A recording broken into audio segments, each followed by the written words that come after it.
Silicon Valley seems to be split now when former President Donald Trump selected Senator J.D. Vance as his running mate. Part of the appeal was the senator's close ties to Silicon Valley. But now that Vice President Harris and her ascension to the top of the Democratic ticket, some are questioning whether her close relationships with the tech industry is going to throw a wrench in the Republicans' plans.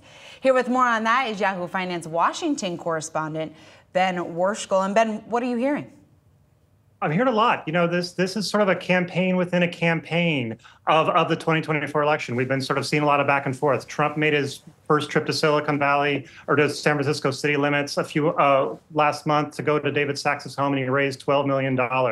And so in the last couple of weeks, I've been trying to assess the impact of Kamala Harris on the race. And one thing an interesting detail that keeps coming up is just how well people know her. It's perhaps not surprising. She was she grew up in San Francisco politics, spent a lot of time there. I have a story coming on this for Yahoo Finance soon, and one of the details is that a top Trump advisor, a top Trump donor who organized this fundraiser at David Sachs's house, was telling me how Kamala Harris was at his wedding. So this sort of shows these complicated ties here, and how it plays out. It very much is still be determined. This donor I talked to, he's still supporting Trump. He's still on for Trump, but he still had nice things to say about Harris. Other folks say that there's a lot of movement happening right now. The J.D. Vance part of it you mentioned is a big aspect of this. J.D. Vance was in Palo Alto yesterday. He's going to be back in the region tomorrow to raise money. So it's a huge back and forth of the campaign, and it's being determined basically how much. What Harris's tech agenda is in the months ahead, how that gets understood in terms of who keeps raising money from the Valley.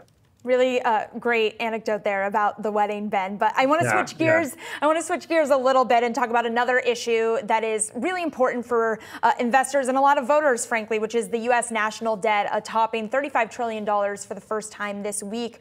What are your sources telling you about how the Harris campaign might be thinking about strategizing around the national debt as a topic, specifically in regards to getting voters moving into November?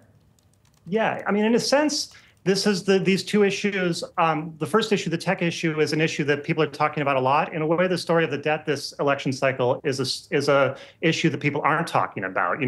There's not a kind of concrete plan from either side on how to deal with this, and it sort of was kind of highlighted this week with this milestones. I pulled the number for it so you'd have it. So as of Friday, the national debt is now $35.001278 trillion, which is over 120% of the GDP.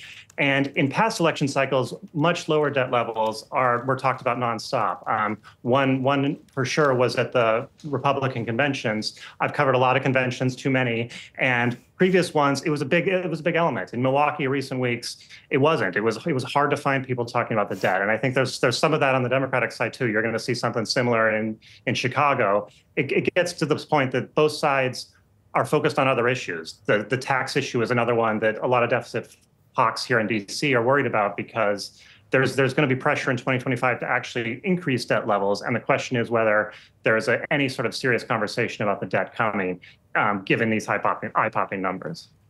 All right, Ben, we're going to have to leave it there, but really appreciate you joining us and bringing us your great reporting as always. That was Ben Werkschul. He's Yahoo Finance's Washington correspondent.